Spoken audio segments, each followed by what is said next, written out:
بسم اللہ الرحمن الرحیم۔ شروع کرتا ہوں اللہ کا نام لے کر جو بڑا مہربان نہایت رحم والا ہے۔ یاسین والقرآن الحکیم انک لمن المرسلین علی صراط مستقیم۔ یاسین، قسم قرآن کی جو حکمت والا ہے، بے شک آپ پیغمبروں میں سے ہیں اور سیدھے راستے پر ہے۔ تنزیل العزیز الرحیم لتنذر قوما ما انذر آباؤهم فهم غافلون۔ یہ قرآن خدائے زبردست مہربان کی طرف سے نازل کیے گیا ہے کہ آپ پہلے ایسے لوگوں کو ڈرائے کہ جن کے باپ دادا نہیں ڈرائے گئے تھے، سو اسی سے یہ بے خبر ہے۔ لقد حق القول على أكثرهم فهم لا يؤمنون إنا جعلنا في أعناقهم أغلالا فهي إلى الأذقان فهم مقمحون۔ ان میں سے اکثر لوگوں پر بات یعنی قضاء الہی ثابت ہو چکی ہے، سو یہ لوگ ہرگز ایمان نہ لائیں گے۔ ہم نے ان کی گردنوں میں توق ڈال دیے ہیں، پھر وہ توڑیوں تک اڑ گئے ہیں جس سے ان کے سر اوپر کو اولل گئے۔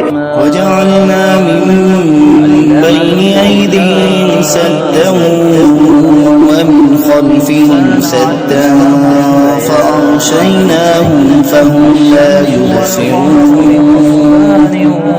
وسواء عليهم أنذرتهم أم لم تنذرهم لا يؤمنون۔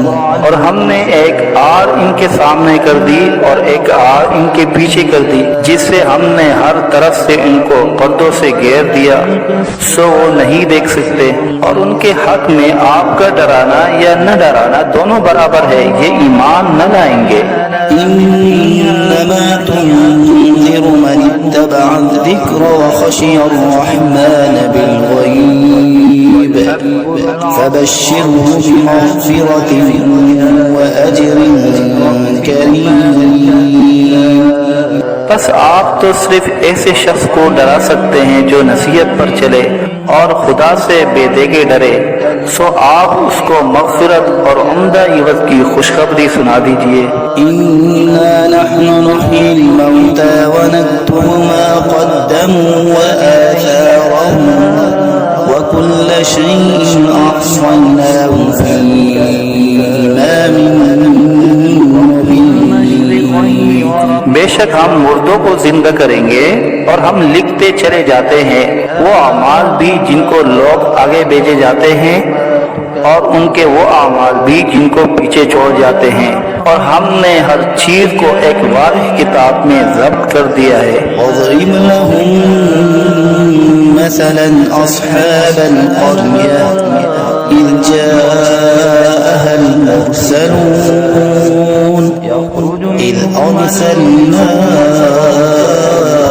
إليهم اثنين فكذبوهما فعززنا بثالث فقالوا إنا إليكم مرسلون۔ اور آپ ان کے سامنے ایک قصہ یعنی ایک بستی والوں کا قصہ اس وقت کا بیان کیجئے جبکہ اس بستی میں کئی رسول آئے، یعنی جبکہ ہم نے ان کے پاس اول دو کو بھیجا، سو ان لوگوں نے اول دونوں کو جھوٹا بتلایا، پھر تیسرے رسول سے تائید کی، سو ان تینوں نے کہا کہ ہم تمہارے پاس بھیجے گئے ہیں۔ قالوا ما أنتم إلا بشر مثلنا وما أنزل الرحمن من شيء إن أنتم إلا تكذبون۔ قالوا ربنا يعلم إنا إليكم لمرسلون وما علينا إلا البلاغ ان لوگوں نے کہا کہ تم تو ہماری طرح محض معمولی آدمی ہو اور خدائے رحمان نے تو کوئی چیز نازل ہی نہیں کی، تم واضح جھوٹ بولتے ہو۔ ان رسولوں نے کہا کہ ہمارا پروردگار جانتا ہے کہ بے شک ہم تمہارے پاس بھیجے گئے ہیں، غرض یہ کہ ہم اپنا کام کر چلے، تم مانو یا نہ مانو، اور ہمارے ذمہ تو صرف واضح طور پر حکم کا پہنچا دینا تھا۔ قالوا إنا تطيرنا بكم لئن لم تنتهوا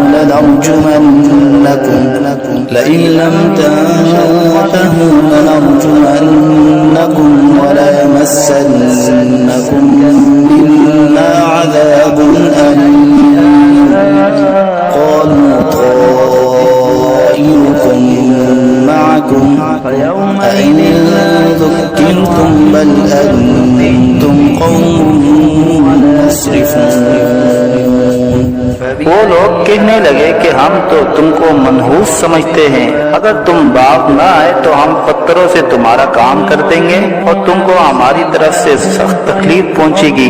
ان رسولوں نے کہا کہ تمہاری نحوست تو تمہارے ساتھ ہی لگی ہوئی ہے، کیا اس کو نحوست سمجھتے ہو کہ تم کو نصیحت کی جائے، بلکہ تم خود حد عقل سے نکل جانے والے لوگ ہو۔ وجاء من أقصى المدينة رجل يسعى قال يا قوم اتبعوا المرسلين اتبعوا من لا يسألكم أجرا وهم مهتدون۔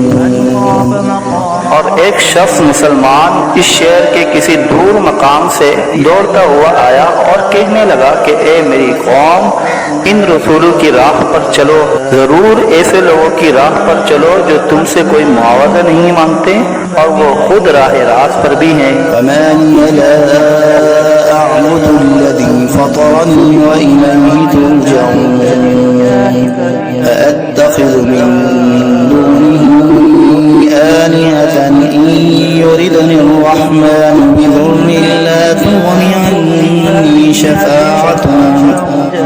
لا تغني عني شفاعتهم شيئا ولا ينقذون إني إذا لفي ضلال مبين۔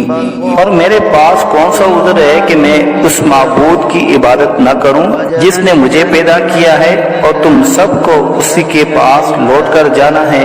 کیا میں خدا کو چھوڑ کر اور ایسے ویسے معبود قرار دے لوں کہ اگر خدائے رحمان مجھ کو تکلیف پہنچانا چاہے تو نہ ان معبودوں کی سفارش میرے کام آئے اور نہ وہ مجھ کو چھڑا سکے؟ اگر میں ایسا کروں تو صریح گمراہی میں جا پڑا۔ إني آمنت بربكم فاسمعون قيل ادخل الجنة قال يا ليت قومي يعلمون بما غفر لي ربي وجعلني من المكرمين۔ میں تو تمہارے پروردگار پر ایمان لا چکا، سو تم بھی میری بات سن لو۔ ارشاد ہوا جا جنت میں داخل ہو۔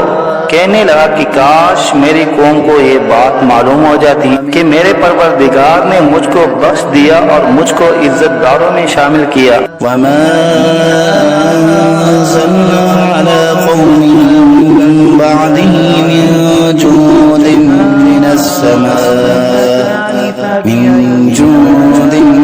السماء وما كنا منزلين إن كانت إلا صيحة واحدة فإذا هم خامدون۔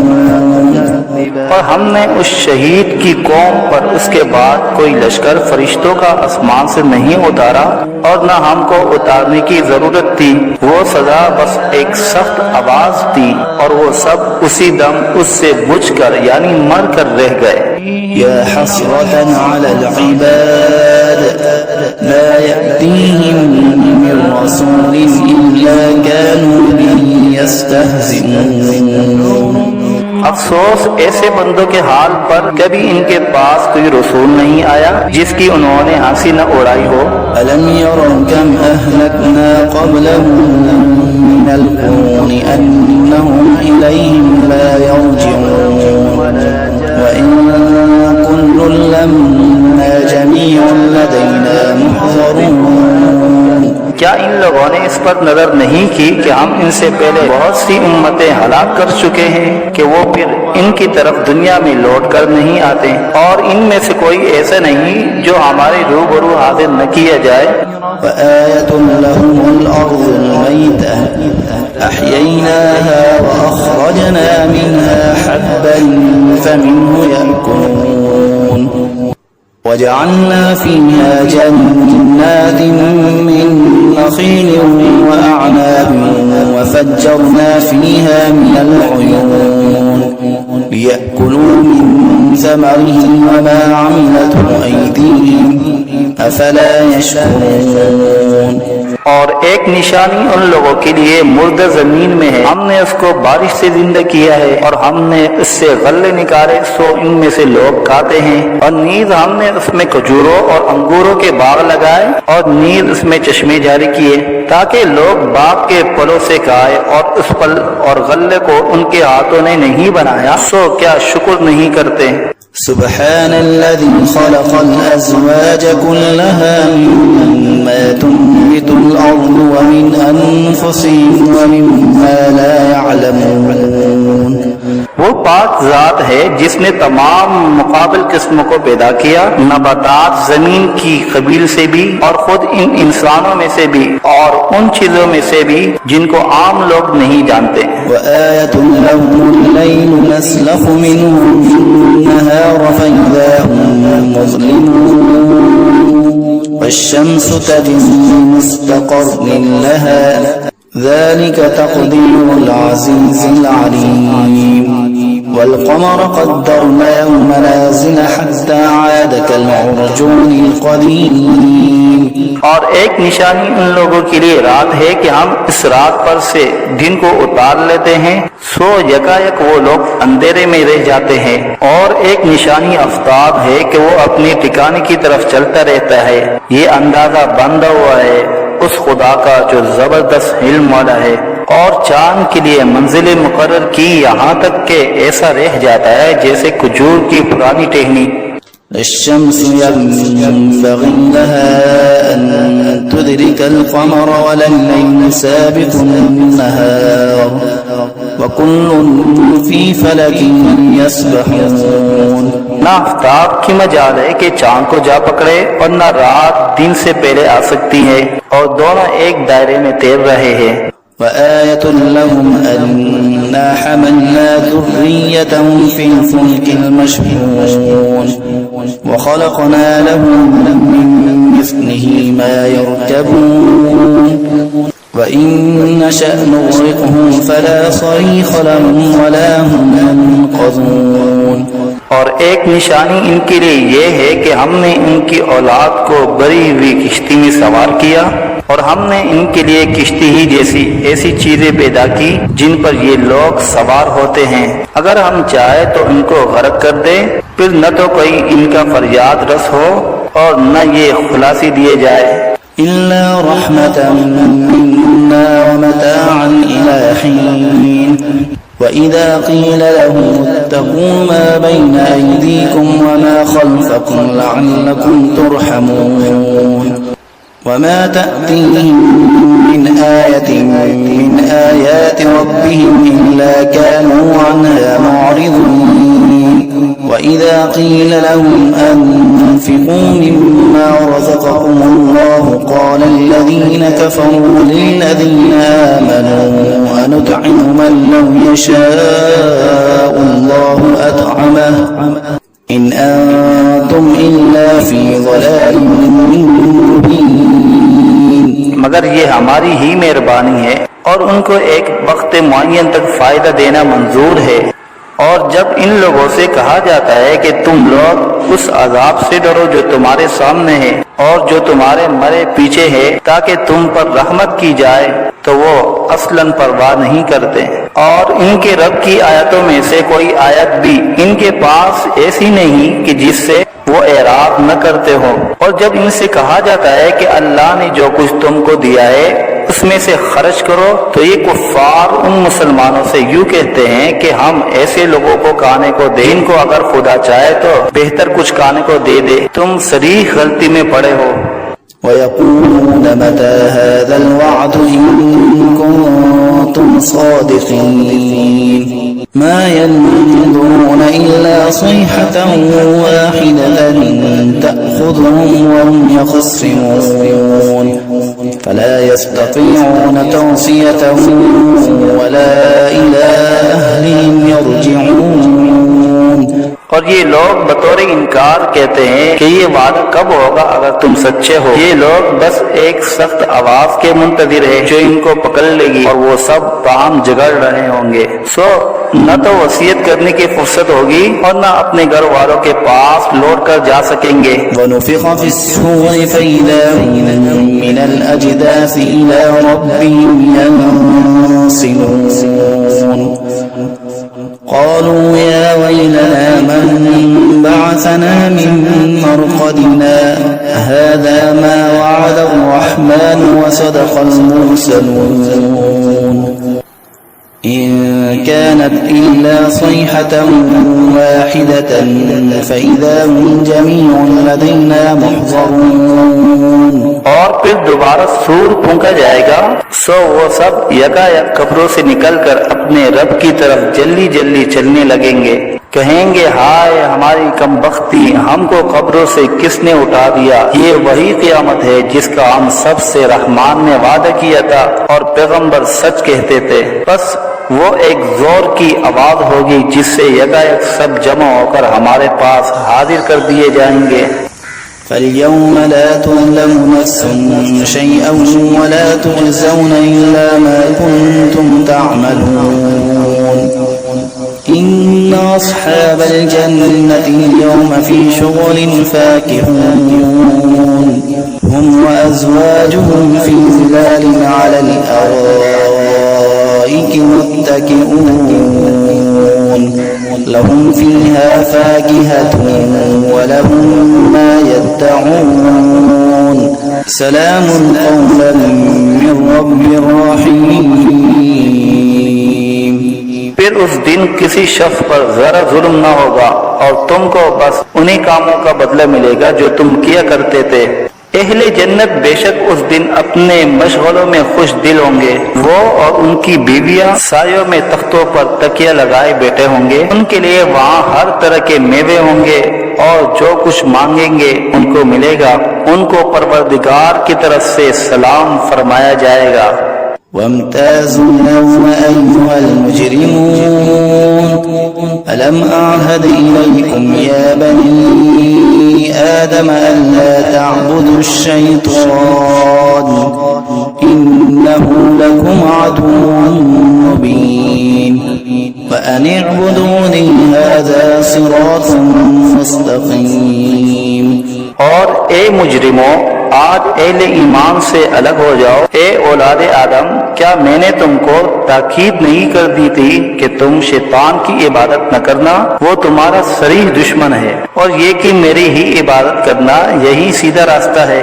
وَلَقَدْ أَضَلَّ مِنكُمْ جِبِلًّا كَثِيرًا أَفَلَمْ تَكُونُوا تَعْقِلُونَ هَذِهِ جَهَنَّمُ الَّتِي كُنتُمْ تُوعَدُونَ اصْلَوْهَا الْيَوْمَ بِمَا كُنتُمْ تَكْفُرُونَ اليوم نختم على أفواههم وتكلمنا أيديهم وتشهد أرجلهم بما كانوا يكسبون.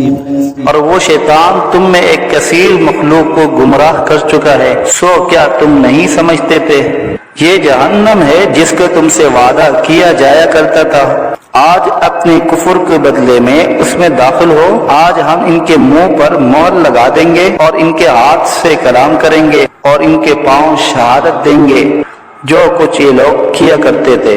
وَلَوْ نَشَاءُ لَطَمَسْنَا عَلَىٰ أَعْيُنِهِمْ فَاسْتَبَقُوا الصِّرَاطَ فَأَنَّىٰ يُبْصِرُونَ وَلَوْ نَشَاءُ لَمَسَخْنَاهُمْ عَلَىٰ مَكَانَتِهِمْ فَمَا اسْتَطَاعُوا مُضِيًّا وَلَا يَرْجِعُونَ وَمَن نُّعَمِّرْهُ نُنَكِّسْهُ فِي الْخَلْقِ أَفَلَا يَعْقِلُونَ.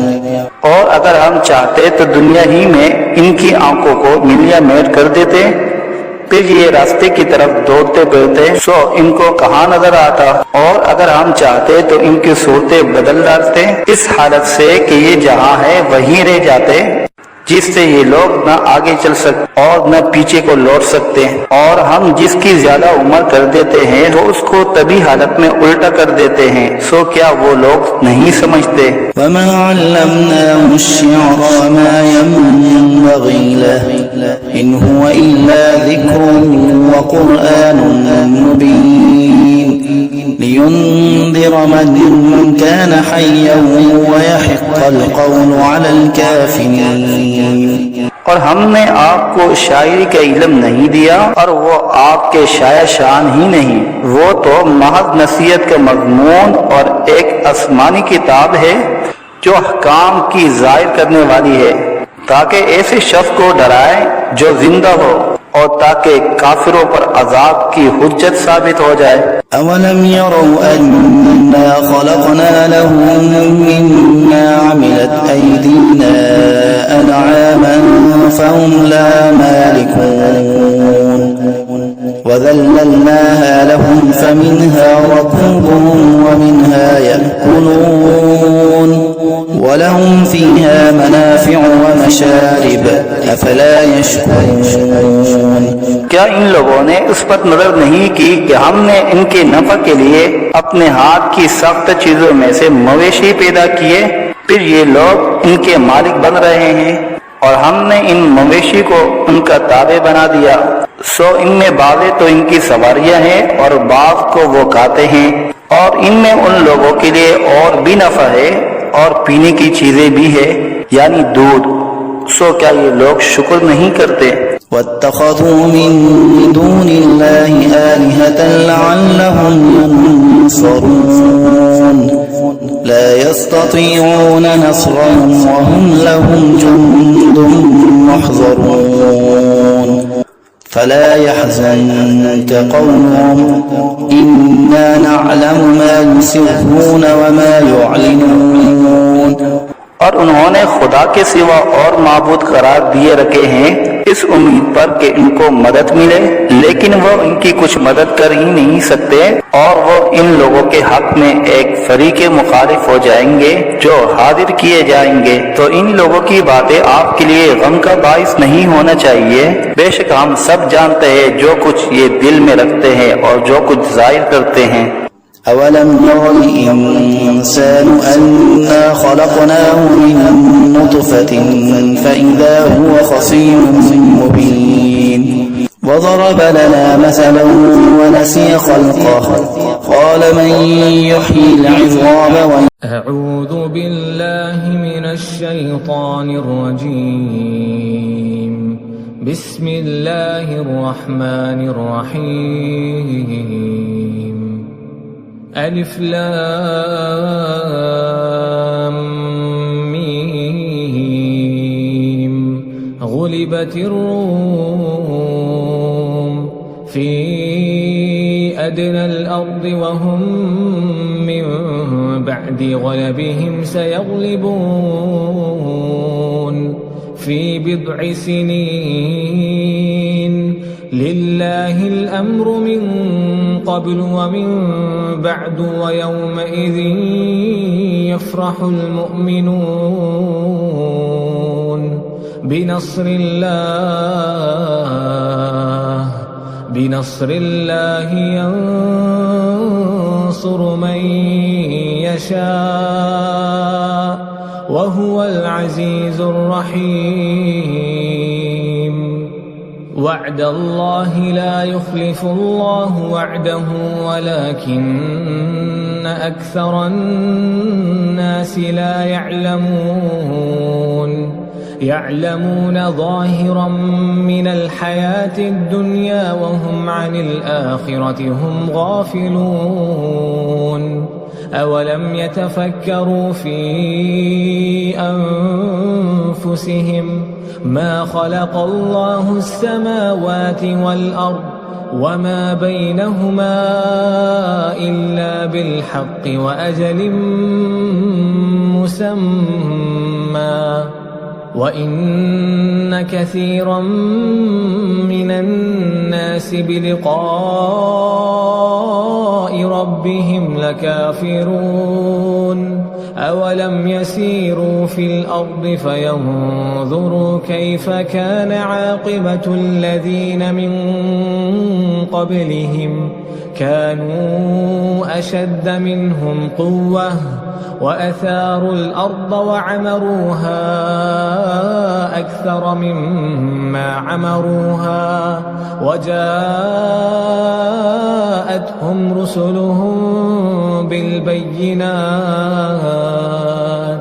فما كان الله ليظلمهم ولكن كانوا أنفسهم يظلمون ثم كان عاقبة الذين أساءوا السوء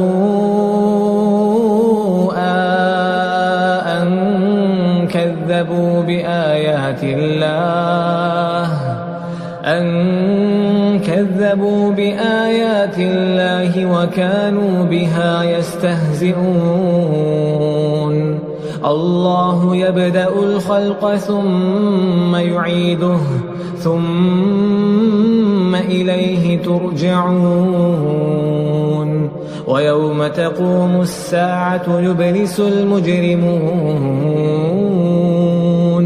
ولم يكن لهم من شركائهم شفعاء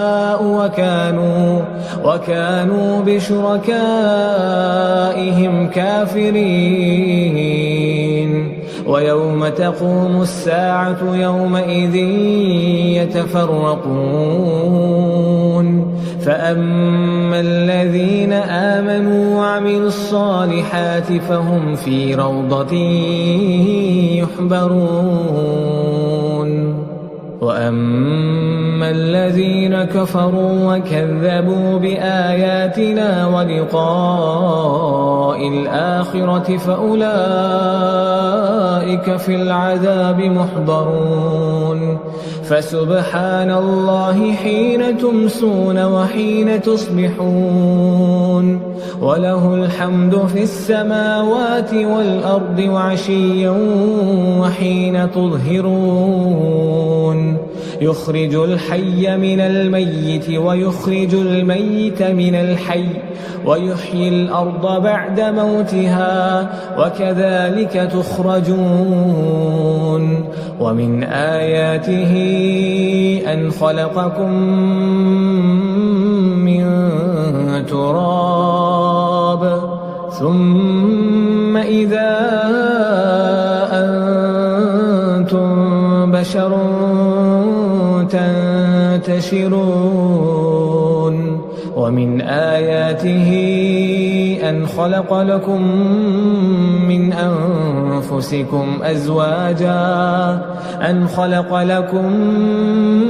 من أنفسكم أزواجا لتسكنوا إليها وجعل بينكم مودة ورحمة إن في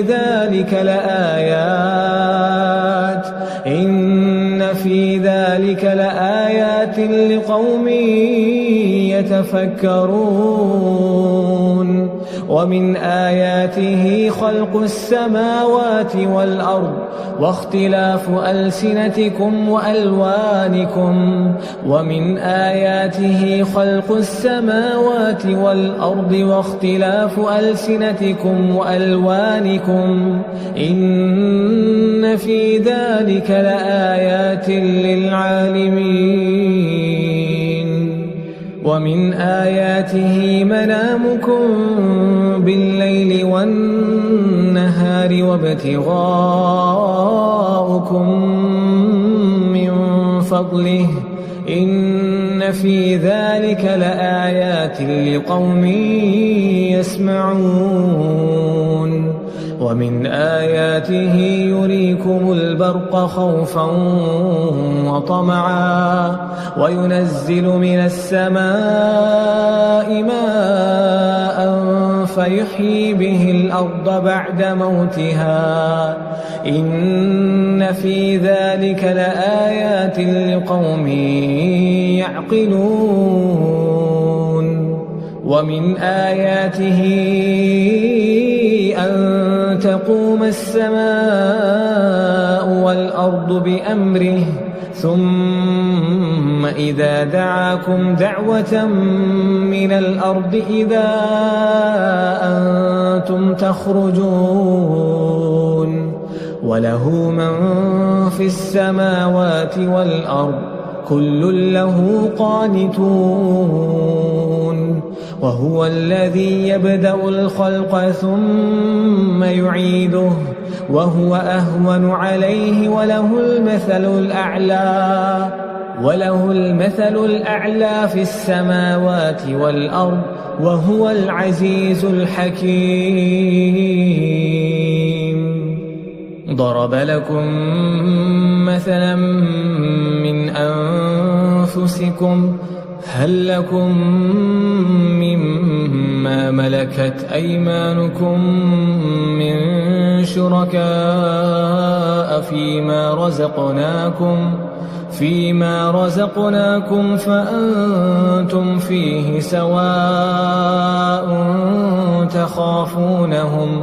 تخافونهم كخيفتكم أنفسكم كذلك نفصل الآيات لقوم يعقلون بل اتبع الذين ظلموا أهواءهم بغير علم فمن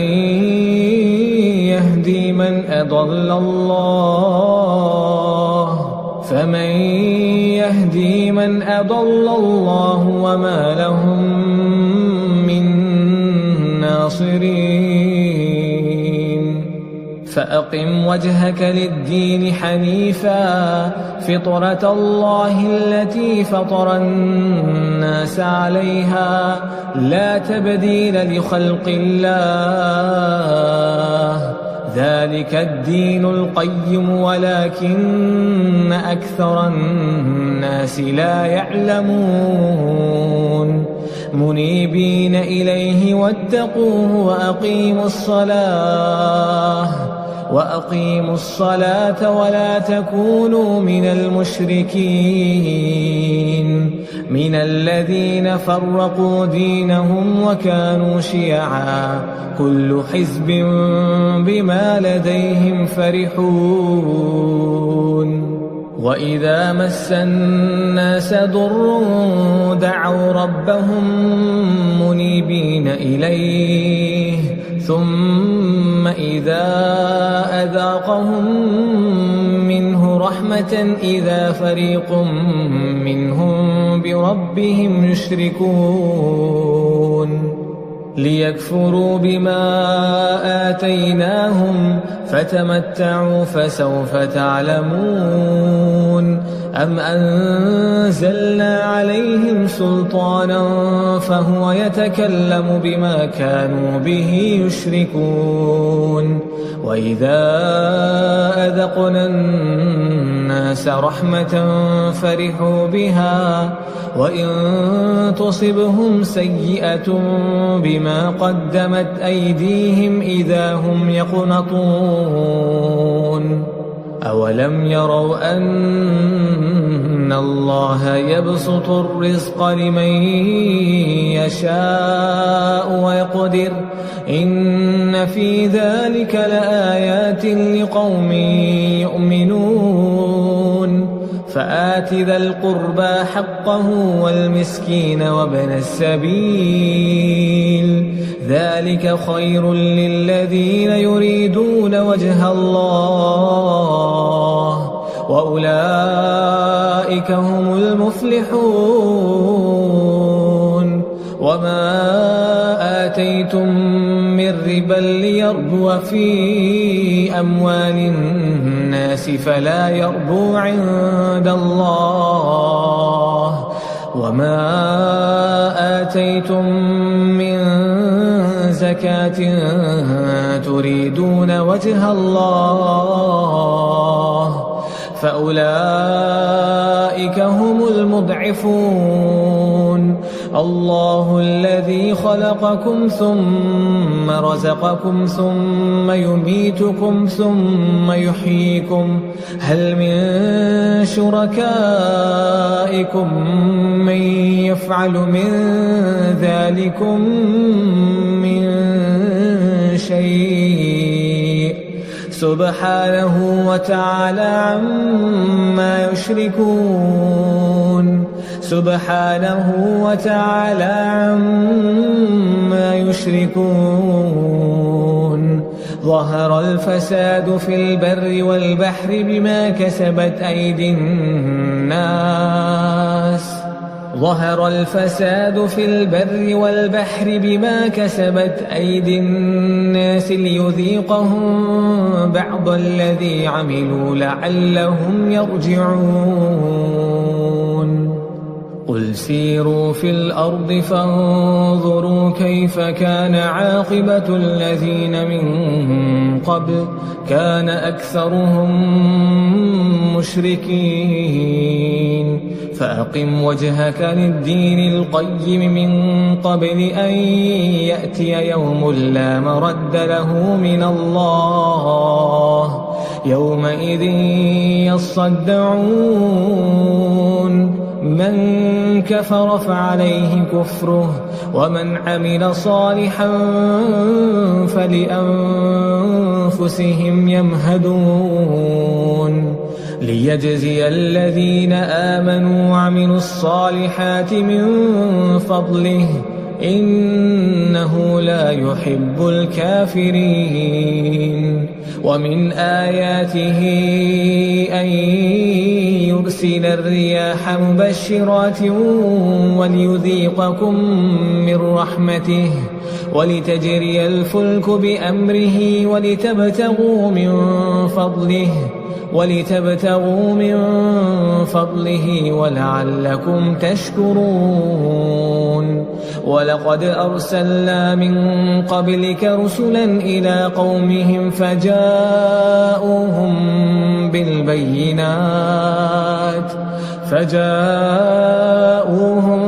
بالبينات فانتقمنا من الذين أجرموا وكان حقا علينا نصر المؤمنين.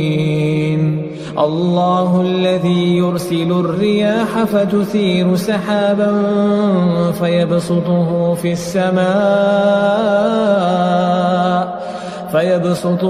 السماء كيف يشاء ويجعله كسفا فترى الودق يخرج من خلاله فإذا أصاب به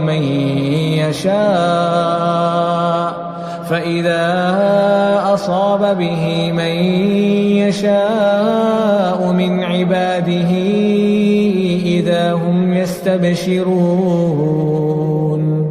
وإن كانوا من قبل أن ينزل عليهم من قبله لمبلسين.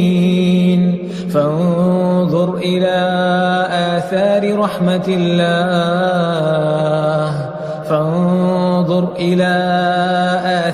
رحمة الله كيف يحيي الأرض بعد موتها إن ذلك لمحيي الموتى وهو على كل شيء قدير. ولئن أرسلنا ريحا فرأوه مصفرا لظلوا من بعده يكفرون. فإنك لا تسمع الموتى ولا تسمع الصم الدعاء إذا ولوا مدبرين.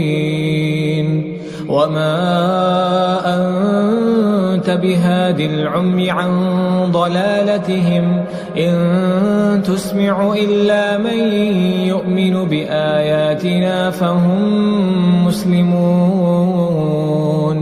الله الذي خلقكم من ضعف ثم جعل من بعد ضعف قوة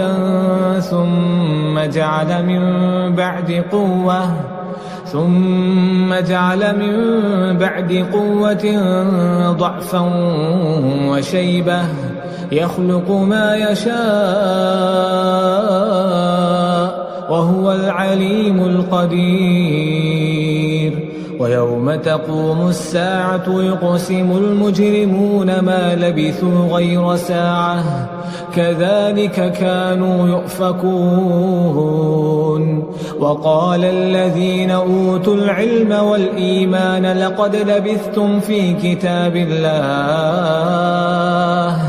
لقد لبثتم في كتاب الله إلى يوم البعث فهذا يوم البعث ولكنكم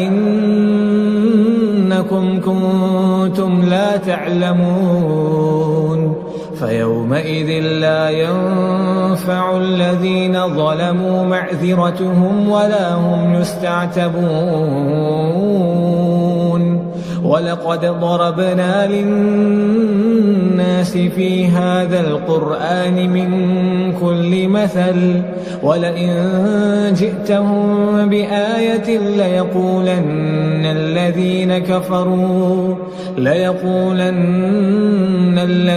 كفروا إن أنتم إلا مبطلون كذلك يطبع الله على قلوب الذين لا يعلمون فاصبر إن وعد الله حق ولا يستخفن